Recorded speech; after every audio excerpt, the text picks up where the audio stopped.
உங்ககிட்ட சில கேள்விகள் கேட்கணும் மிஸ்டர் பிரைம் மினிஸ்டர் அவர்களே. நம்ம தமிழ்நாட்டு மீனவர்கள் கிட்டத்தட்ட ஒரு 800 பேருக்கு மேல இலங்கை கடற்படையால தாக்கி அழிக்கப்பட்டிருக்கிறாங்க. அதை கண்டிக்கிறதுக்காக உங்களை பெருசா எதுவும் செய்ய சொல்லல, சின்னதா ஒண்ணு மட்டும் செஞ்சு கொடுங்க. இனிமேலாச்சும் எங்களுடைய மீனவர்கள் பாதுகாப்பா இருக்கிறதுக்காக இந்த கச்சத்தீவை இலங்கை கிட்ட இருந்து மீட்டு கொடுத்துருங்க, அது போதும். உங்களுடைய இந்த முரட்டு பிடிவாதத்தால நீங்க நடத்துற இந்த நீட்டு தேர்வு, அதனால இங்க என்னென்ன நடக்குதுன்னு சொல்றதுக்கே மனசு வலிக்குது.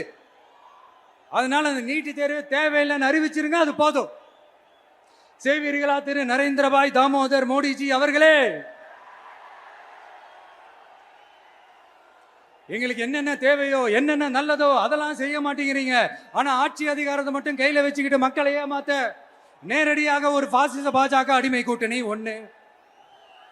அடுத்து உங்களோட இந்த மைனாரிட்டி ஆட்சியை ஓட்டுறதுக்காக மறைமுகமாக RSS அடிமை குடும்பம்னு இன்னொரு கூட்டணி.